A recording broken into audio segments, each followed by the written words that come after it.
오늘 우리에게 주시는 하나님의 말씀은 사무엘상 7장 3절에서 14절까지의 말씀입니다.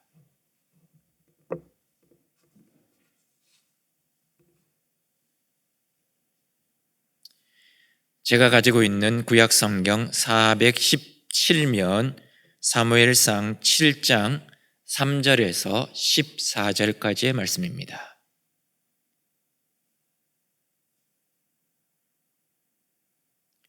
사무엘상 7장 3절에서 14절까지 말씀 교독하시겠습니다. 제가 먼저 3절을 읽고 여러분들이 4절을 읽도록 하시겠습니다.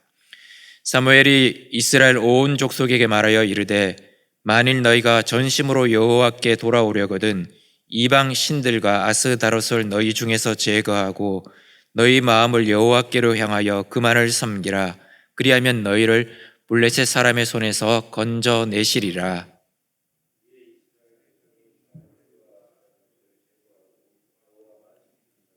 사무엘이 이르되 온 이스라엘은 미스바로 모이라. 내가 너희를 위하여 여호와께 기도하리라 하매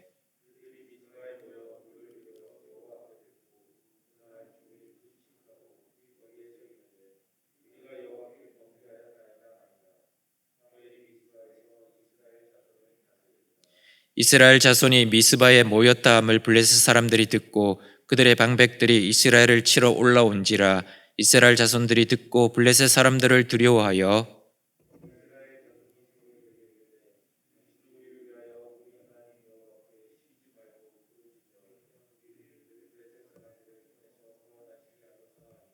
사무엘이 젖먹는 어린 양 하나를 가져다가 온전한 번제를 여호와께 드리고 이스라엘을 위하여 여호와께 부르짖음에 여호와께서 응답하셨더라.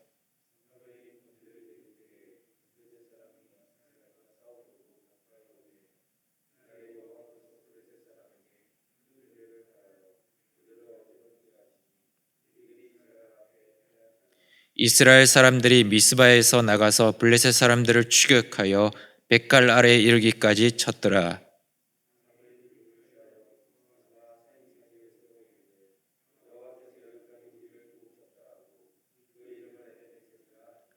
이에 블레셋 사람들이 굴복하여 다시는 이스라엘 지역 안에 들어오지 못하였으며 여호와의 손이 사무엘이 사는 날 동안에 블레셋 사람을 막으심에 블레셋 사람들이 이스라엘에게서 빼앗았던 성읍이 에그론부터 가드까지 이스라엘에게 회복되니 이스라엘이 그 사방 지역을 블레셋 사람들의 손에서 도로 찾았고 또 이스라엘과 아모리 사람 사이에 평화가 있었더라.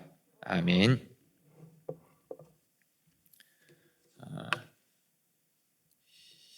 코로나 상황이 굉장히 심각해져서 또다시 비대면 예배로 전환이 되었습니다.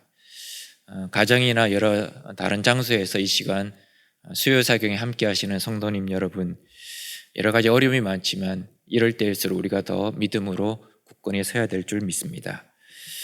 이런 전염병 시대에 특별히 코로나를 이길 수 있는 확실한 방법은 백신과 치료제밖에 없습니다. 그나마 최근에 백신이 이제 영국에서 승인이 되어서 첫 번째 접종자가 나왔고, 그리고 우리나라에서도 이제 백신을 확보해서 아마 내년 중에는 국민들에게 백신을 접종할 수 있을 거라고 이야기를 합니다. 그러나 백신과 치료제가 온전히 나와서 접종하기 전까지 차선책으로 우리가 이 코로나를 전염병을 이길 수 있고 방어할 수 있는 방법은 방역 수칙을 지키는 것입니다. 마스크를 잘 착용하고 사람들과의 거리 두기를 하고 손 씻기를 하고 이런 여러 가지 방역 수칙을 잘 지킬 때 우리는 코로나 전염병을 막을 수 있을 것입니다. 그 중에서 특별히 마스크만 잘 써도 코로나를 막을 수 있다고 합니다. 대구에서 몇 달 전 어떤 장소에서 다단계 설명회가 있었습니다. 27명이 참석을 했었는데 그 중에 한 사람이 확진이 되었습니다. 그래서 그 자리에 참석했던 모든 사람들을 다 검사를 했었는데 딱 한 명만 빼고 나머지 26명이 다 양성 반응이 나왔던 겁니다. 근데 이 한 명은 어떻게 해서 양성 반응이 나오지 않았느냐?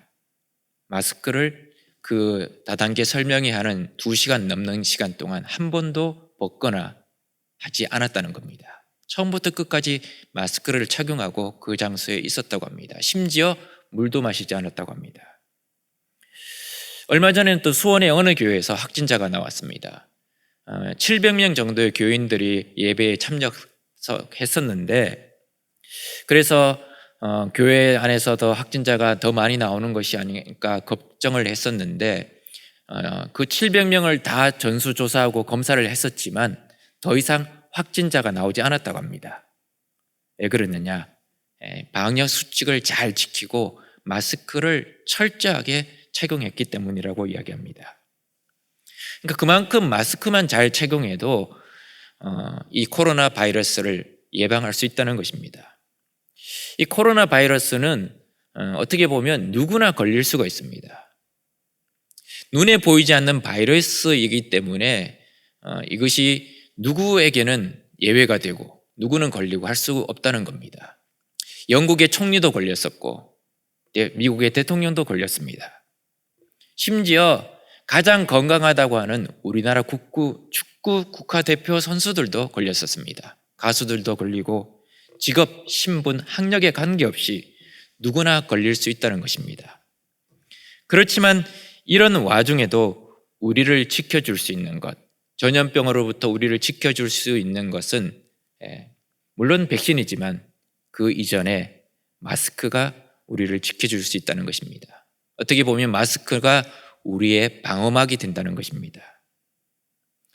그렇다면 우리가 살아가면서 우리의 인생, 우리의 삶, 우리의 영혼을 지킬 수 있는 방어막은 무엇일까요? 시편 121편 1절에서 2절에 이렇게 말합니다. 내가 산을 향하여 눈을 들리라. 나의 도움이 어디서 올까? 나의 도움은 천지를 지으신 여호와에게서로다.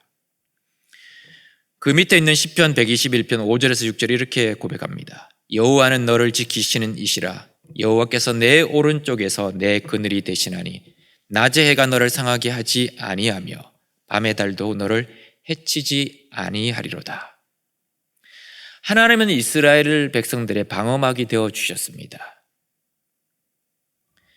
출애굽할 때부터 가나안에 입성할 때까지, 그리고 가나안에 입성한 이후에 그들이 가나안 땅에 살아가는 순간순간 하나님은 이스라엘 백성들의 방어막이 되어 주셨습니다.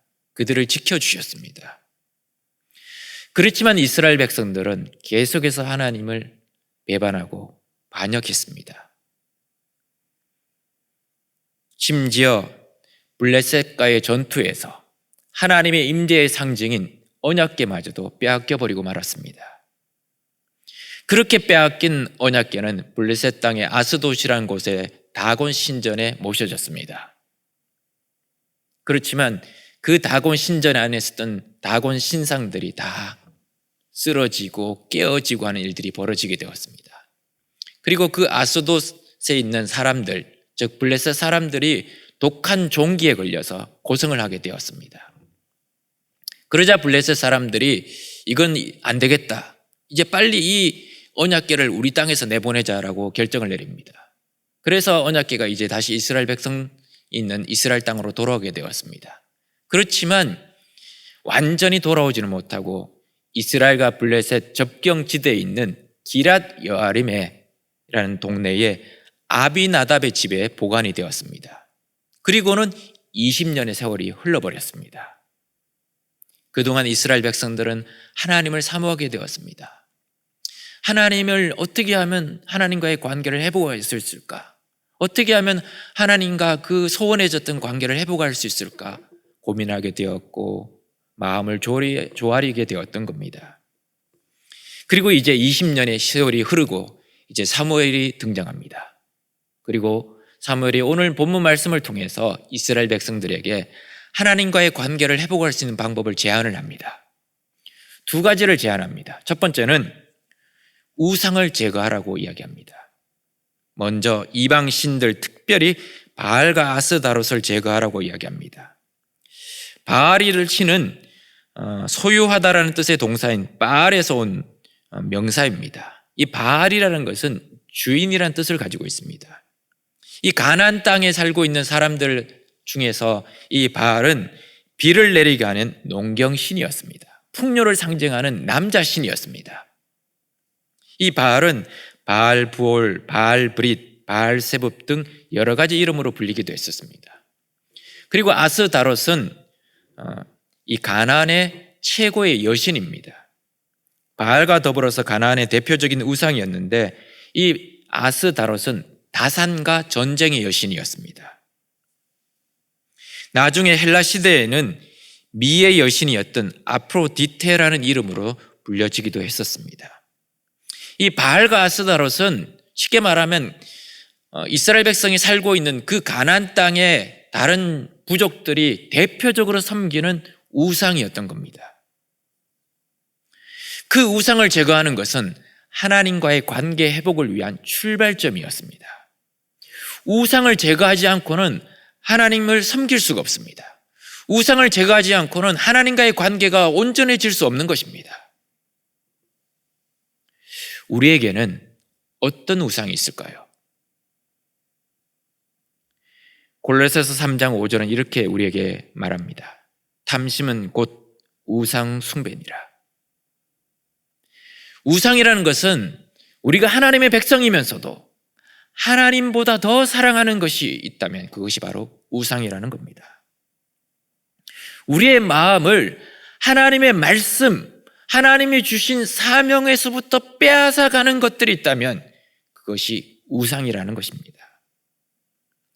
종교개혁자 마틴 루터는 이렇게 말했습니다. 당신의 마음이 붙들려 있는 그것이 바로 당신의 신이다. 우리의 마음이 붙들려 있는 것, 우리의 마음을 붙잡고 있는 것이 있다면 그것이 바로 우리의 우상이라는 겁니다. 그 우상은 물질이 될 수도 있고 사람이 될 수도 있고 조직이 될 수도 있고 세상의 명예와 건사와 힘과 영향력, 인기가 될 수도 있습니다. 티머시 켈러 목사님은 거짓 신들의 세상이라는 책에서 이렇게 이야기를 합니다. 요즘 현대인들의 마음에는 거짓 신들이 있다고.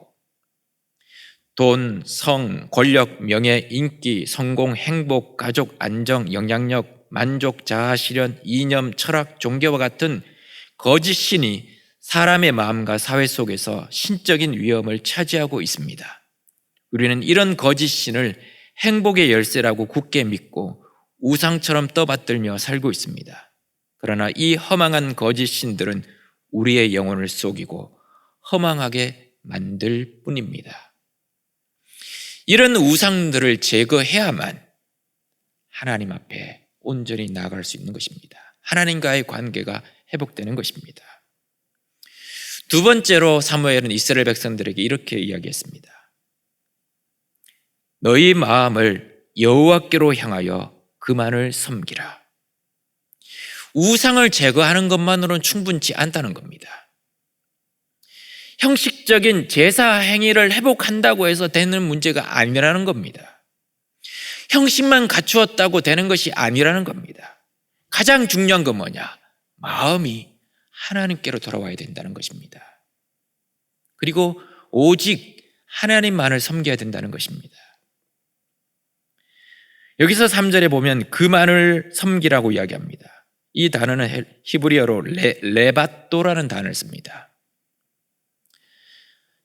하나님을 섬기는 것, 그리고 하나님만을 섬기는 것, 사실은 비슷하게 보입니다. 의미가 별로 큰 차이가 없을 것처럼 보여집니다. 그러나 사실은 엄청난 차이가 있습니다. 이스라엘 백성들의 문제는 무엇이었느냐? 하나님을 섬기지 않는 것이 아니었습니다. 그들은 줄곧 하나님을 섬겼습니다. 지금도 섬기고 있습니다. 그렇지만 문제는 하나님을 섬기는 동시에 우상도 섬기고 있다는 것이었습니다. 마태복음 6장 24절에 예수님이 이렇게 말씀하셨습니다. 한 사람이 두 주인을 섬기지 못할 것이니 혹 이를 미워하고 저를 사랑하거나 혹 이를 중히 여기고 저를 경히 여김이라. 너희가 하나님과 재물을 겸하여 섬기지 못하느니라. 하나님과 재물을 겸하여서 같이 섬길 수 없다는 것입니다. 그렇기 때문에 하나님이 보시는 관점은 두 마음은 결국 불신이라는 겁니다.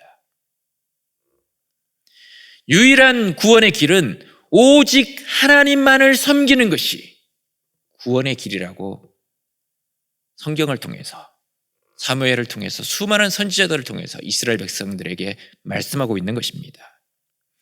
그래서 요엘 2장 12절에서 13절은 이렇게 이스라엘 백성들에게 말합니다. 여호와의 말씀에 너희는 이제라도 금식하고 울며 애통하고 마음을 다하여 내게로 돌아오라 하셨나니 너희는 옷을 찢지 말고 마음을 찢고 너희 하나님 여호와께로 돌아올지어다. 그는 은혜로우시며 자비로우시며 노하기를 더디하시며 인애가 크시사 뜻을 돌이켜 재앙을 내리지 아니하시나니.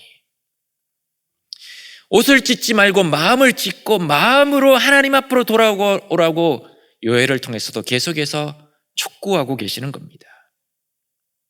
그렇게 될 때 온전히 하나님과의 관계가 회복될 것이라고 말하고 있는 것입니다. 그렇게 우상을 제거하고 마음을 하나님께로 돌이키게 될 때 어떻게 되느냐? 사무엘이 예언을 합니다. 오늘 3절 말씀에 보면 그리하면 너희를 블레셋 사람의 손에서 건져내시리라. 그리하면 너희를 블레셋 사람의 손에서 건져내시리라고 사무엘이 예언을 하고 있는 것입니다. 결국 하나님의 구원이 임하게 될 것임을 사무엘을 통해서 말씀하고 있는 것입니다.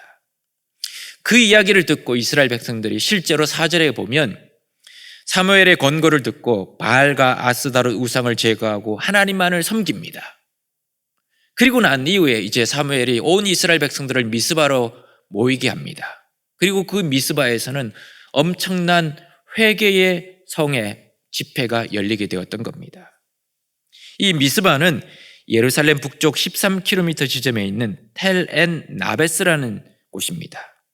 이곳은 사사시대 때부터 이스라엘 12지파들이 함께 모임을 갖던 장소였습니다.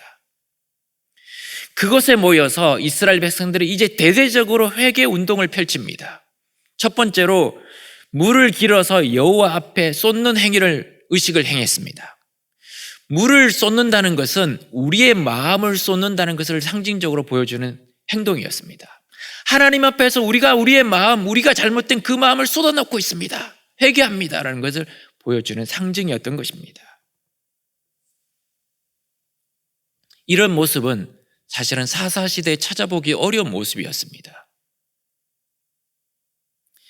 우상을 섬기는 것이 얼마나 심각한 죄인 것을 이제 깨닫게 되었고 자신들의 마음을 물처럼 쏟아내고 있는 겁니다.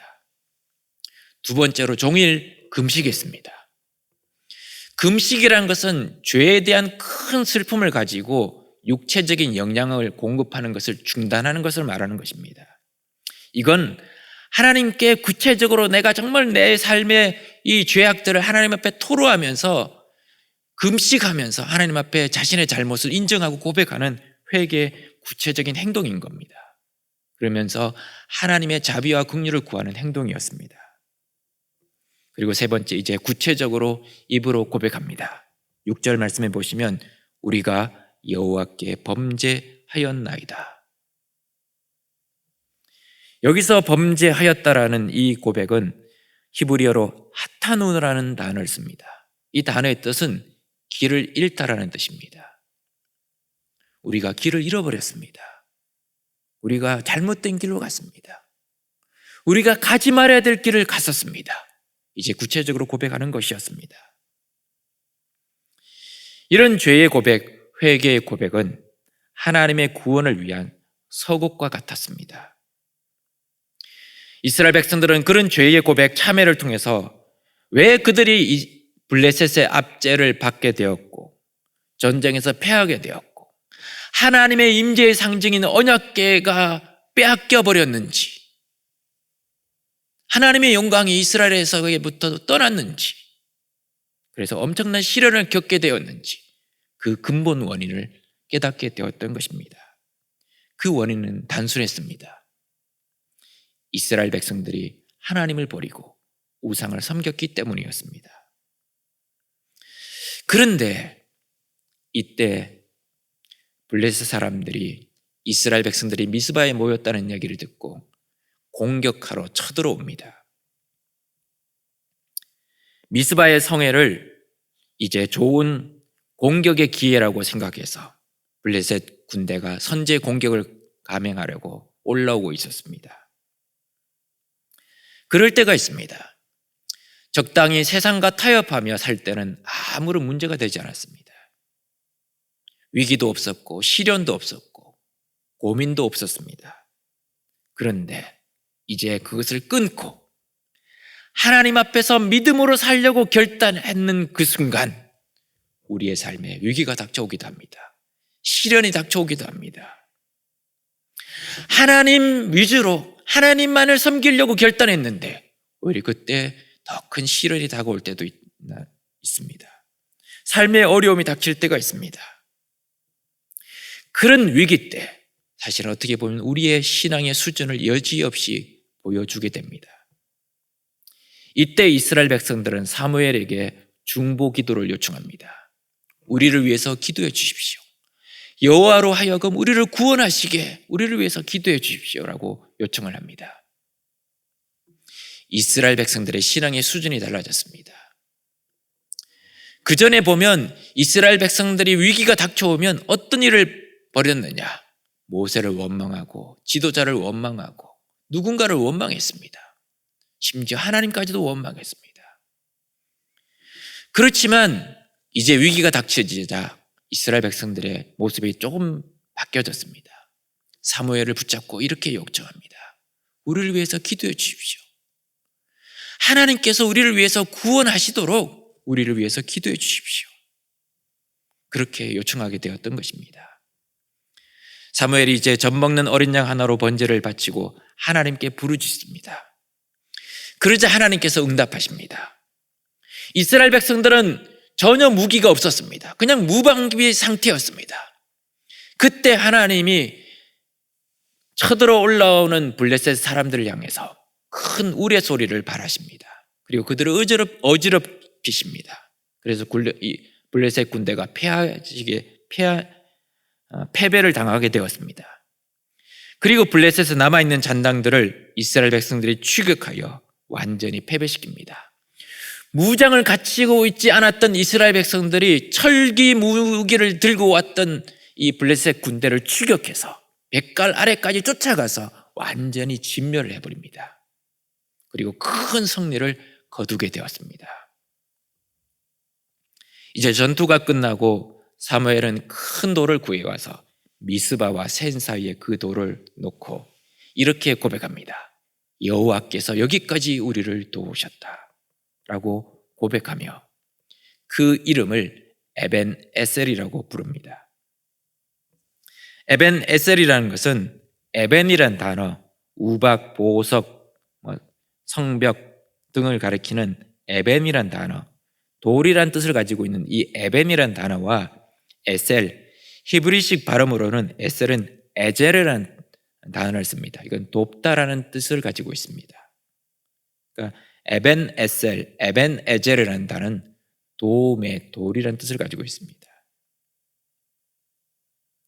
그 돌을 볼 때마다 이스라엘 백성들은 하나님이 아무것도 없는 무방비 상태였던 이스라엘 백성들을 블레셋의 공격으로부터 막아주시고 블레셋을 무찔러 주신 것을 기억하기 위한 기념비였던 것입니다. 그런데 우리가 한 가지 잊지 말아야 될 것이 있습니다. 이 에벤 에셀이란 지명은 여기에만 등장하지 않습니다. 앞서서 사무엘상 4장에 이 에벤 에셀이라는 지명이 등장합니다. 4장 1절 말씀을 보시면 이스라엘은 나가서 블레셋 사람들과 싸우려고 에벤 에셀 곁에 진치고 블레셋 사람들은 아벡에 진쳤더니라고 성경이 기록합니다. 20년 전 이스라엘 백성들과 블레셋과의 또 전투가 있었습니다. 이스라엘 백성들은 에벤 에셀 곁에 진을 쳤고 이 블레셋 사람들은 아벡이라는 곳에 진을 쳤습니다. 첫 번째 전투에서 이스라엘 백성이 졌습니다. 4,000명의 군사들이 목숨을 잃었습니다. 그러니까 안 되겠다. 우리가 하나님의 백성인데 어떻게 이 전쟁에서 졌을까? 이건 아니다. 왜 졌을까? 하나님이 함께하지 않았기 때문에 졌다. 그렇다면 하나님의 임재의 상징인 언약궤가 오면 우린 이길 수 있을 것이다 라고 믿었던 겁니다. 그래서 실로에 있는 언약궤를 이스라엘 군대 진영으로 가지고 옵니다. 그리고 2차 전투가 시작됩니다. 근데 2차 전투에서는 불행하게도 더 많은 사람이 죽어나갔습니다. 3만 명의 이스라엘 군사들이 목숨을 잃었고 그들이 목숨처럼 소중하게 여겼던 언약궤마저 빼앗겨 버렸던 겁니다. 완전히 실패해버렸던 겁니다. 사무엘은 왜 그렇게 20년 전 처절하게 패배했던 쓰라린 패배의 아픔이 있는 그 이름을 오늘 여기까지 도우셨다라는 이름을 지은 에벤네셀이라고 엄청난 큰 승리를 거두었던 그걸 기념하는 돌을 에벤에셀이라고 지었을까요? 패배의 장소가 승리의 장소가 되었습니다. 20년 전 처절하게 패배했던 짓밟혔던 그 자리가 바로 오늘은 승리의 자리가 되었던 겁니다. 자신들의 승리를 위해서 하나님을 철저하게 이용했지만 처절하게 패배했던 바로 그곳에서 하나님은 엄청난 승리를 거두게 하셨던 것입니다. 그 말은 이스라엘 백성들의 승리는 군대에 달린 것이 아니라는 것입니다. 언약궤 같은 그런 외적인 어떤 물건에 달린 것이 아니었던 거라는 겁니다. 이스라엘 백성들의 승리의 관건은 하나님이 함께 하시느냐에 달려 있다는 겁니다. 그래서 사무엘은 이렇게 고백했던 겁니다. 여호와께서 여기까지 우리를 도우셨다. 그것을 입증해 주는 것이 바로 그 다음에 있는 13절의 이야기입니다. 여호와의 손이 사무엘이 사는 날 동안에 블레셋 사람을 막으시매 하나님의 거대한 손길이 블레셋 사람을 막고 계셨다는 겁니다. 돌아보면 이 모든 것이 하나님의 은혜였습니다. 바울은 그래서 이렇게 고백했습니다. 고린도전서 15장 10절에 그러나 내가 나아된 것은 하나님의 은혜로 된 것이니 내게 주신 그의 은혜가 헛되지 아니하여 내가 모든 사도보다 더 많이 수고하였으나 내가 한 것이 아니요 오직 나와 함께 하신 하나님의 은혜로라. 내가 열심히 해서 내가 노력해서 된 것이 아니라는 겁니다. 하나님이 함께 하셨기 때문에 하나님께서 여기까지 도와주시고 승리하게 해주셔서 오늘 이 자리에 있게 되었다는 것입니다. 영상 작가인 브래넌 매닝의 모든 것이 은혜다라는 책에서 이렇게 고백했습니다. 하나님은 벌거벗은 채 진리 속에서 사는 것이 옷을 입고 거짓과 한상 속에서 사는 것보다 낫기 때문에 인간의 공로로 덕을 쌓으려는 저의 교만과 거짓을 다 벗겨내셨습니다. 이 모든 것이 은혜입니다. 하나님이 여기까지 도우셨습니다. 성도 여러분, 이제 12월 달입니다. 이제 올해의 마지막 달을 지나가고 있습니다. 여러분은 올 한 해 어떻게 보내셨습니까? 특별히 코로나라는 엄청난 팬데믹을 지나오면서 어떤 것을 경험하시고 깨닫게 되셨습니까? 성도는 내 힘으로 사는 사람이 아닙니다. 성도는 오직 하나님이 주시는 은혜로 사는 사람입니다. 하나님이 함께 하실 때 우리는 힘있게 살 수 있고 하나님이 함께 하실 때 우리는 안전하게 살 수 있습니다. 곰곰이 돌아보면 우리가 조금 전에 불렀던 찬송가 301장의 가사처럼 지금까지 지내온 모든 것이 주님의 크신 은혜였습니다. 자나 깨나 주님의 손이 항상 살펴주셨기 때문에 우리는 여기까지 올 수 있었던 것입니다. 우리는 코로나 전염병 시대를 지나가면서 우리 안에 우상이 무엇인지 다시 살펴보아야 합니다.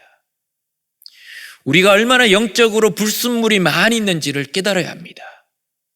그리고 그 불순물과 우상을 제거해버리고 우리의 마음으로 하나님께로 돌아와야 합니다. 다시 말하면 본질로 돌아가야 한다는 것입니다. 본질 아닌 것들이 우리 안에 너무 많이 심겨져 있고 담겨져 있고 추가가 되어 있다는 것입니다. 그렇게 해서 마음을 다해서 하나님만을 섬길 때 어제에 실패했던 그 자리가 오늘 승리의 자리가 될 것입니다. 어제 무너졌던 그 자리가 오늘은 일어나는 그런 자리가 될 것입니다. 잠언 29장 25절에 이렇게 말합니다. 사람을 두려워하면 올무에 걸리게 되거니와 여호와를 의지하는 자는 안전하리라. 신명기 20장 1절에도 이렇게 말합니다. 네가 나가서 적군과 싸우려 할 때에 말과 병거와 백성이 너보다 많음을 볼지라도 그들을 두려워하지 말라. 애굽 땅에서 너를 인도하여 내신 너의 하나님 여호와께서 너와 함께 하시느니라. 신명기 20장 4절에도 이렇게 말합니다. 너희 하나님 여호와는 너희와 함께 행하시며 너희를 위하여 너희 적군과 싸우시고 구원하실 것이라. 광화문에 가면 교보 빌딩이 있습니다. 그 교보 빌딩 외벽에 보면 글판이 있습니다. 그 글판에 가끔씩 참 이렇게 가슴을 뭉클하게 하는 글귀가 적혀질 때가 있습니다. 그 글판에 이런 글이 실려 있습니다. 김종삼 시인의 어부의 시라는 시의 한 토막입니다. 살아온 기적이 살아갈 기적이 된다고, 사노라면 많은 기쁨이 있다고. 어부라는 시에 요 짧은 두 마디만 따와서 글을 적어놨습니다. 그 시는 전체가 이런 시입니다. 바닷가에 메어둔 작은 고깃배 날마다 출렁거린다. 풍랑에 뒤집힐 때도 있다. 화사한 날을 기다리고 있다. 멀리 노를 저어 나가서 해밍웨이의 바다와 노인이 되어서 중얼거리려고. 살아온 기적이 살아갈 기적이 된다고. 사노라면 많은 기쁨이 있다고. 어쩌면 그 광화문 글판에 있는 김종산 시인의 어부의 그 한마디가 우리의 삶을 이야기합니다. 살아온 기적이 살아갈 기적이 된다고.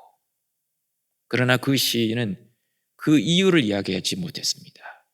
그러나 우리는 그 이유를 알고 있습니다. 살아온 기적이 앞으로 살아갈 기적이 되는 이유, 에벤 에셀의 하나님이 바로 나의 하나님이시기 때문입니다.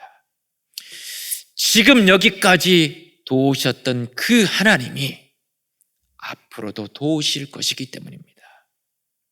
그렇기 때문에 우리는 살아온 기적이 살아갈 기적이 된다고 굳게 믿음으로 고백하며 살아가게 될 것입니다. 기도하시겠습니다.